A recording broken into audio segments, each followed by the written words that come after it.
Hi, I'm Joe Lescota, Director of Dealer Development for the National Independent Auto Dealers Association. Now, our purpose today is to take you through a step-by-step process of purchasing a used vehicle. Let's start with your used car search. Now, I'm frequently asked, is buying a used car really smarter than buying a new car? Well, yes and no. It depends. It depends on you. You know, for close to 15 million individuals a year, having that new car smell and the assurance of a new car warranty is the only way to go. And at the same time, over 39 million individuals a year prefer to take advantage of the fact that, on average, a typical new vehicle loses 15 to 30% of its value the moment it's driven off a new car lot, but yet still manages to run extremely well way beyond the 100,000 miles on the odometer. With over 500 different models of vehicles to choose from, where do you begin your search for a used vehicle that's right just for you? Well, of course, there are several considerations, such as price. What can you afford to pay? What type of vehicle are you interested in? For example, 2 doors or 4 doors, car or truck, EV, hybrid model, and so on. Don't forget, you also have to consider something I'd like to call cost. There's price, that's what you pay for the vehicle. Then there's cost. That's what you pay to drive it every day, every month, and every year. Remember, it's no fun having an awesome looking vehicle only to have it sit in front of the house because you can't afford the insurance on it or the gasoline to operate it. Like most consumers, you're probably going to begin your search on the internet, on sites such as autotrader.com or eBay, as well as many others. Or you begin your search easily enough online by simply Googling used cars and let the search begin. Going to a third-party website such as autotrader.com might be a little more user-friendly, as third-party websites take you directly to specific used vehicles with lots of photos.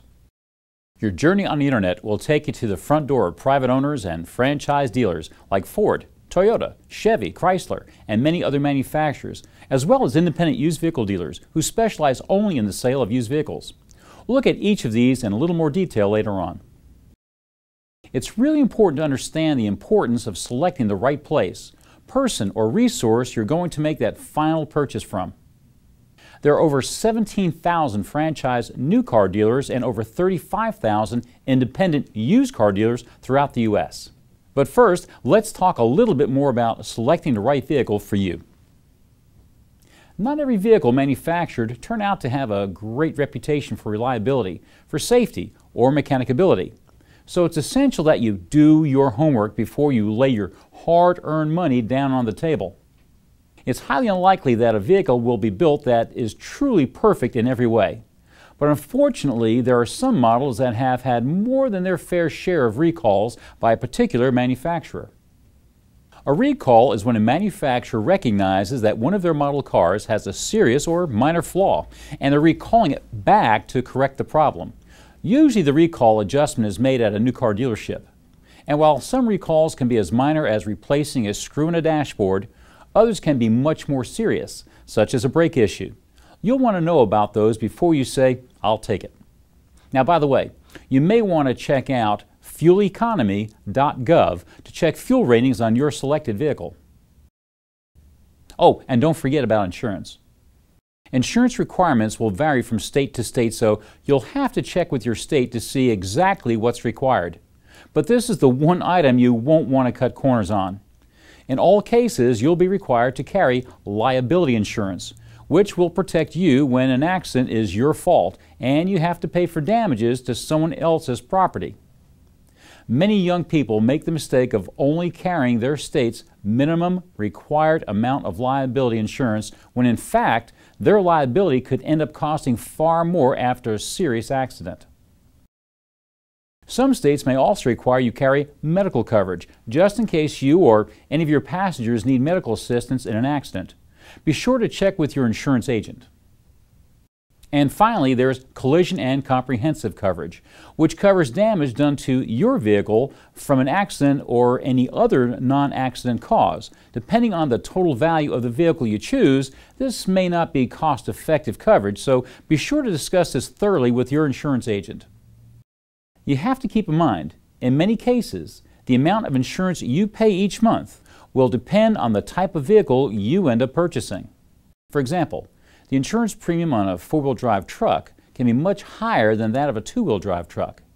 You might want to call your family's insurance agent and discuss your vehicle's choices with them well before making that final purchase decision. I don't want to leave out the issue of mechanical ability. Unless you're going to be doing your own service work on your newly purchased vehicle, you want to select a vehicle you can afford to maintain.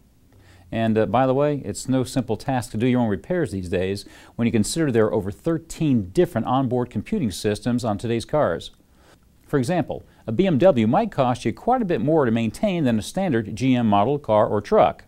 Check websites like consumerreports.org and edmunds.com.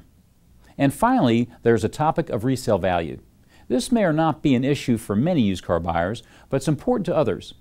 Some vehicles hold their value better or longer than others. This will have an impact on you and your wallet should you decide to trade your used car in at a later date for a newer used car 3 or 4 years down the road.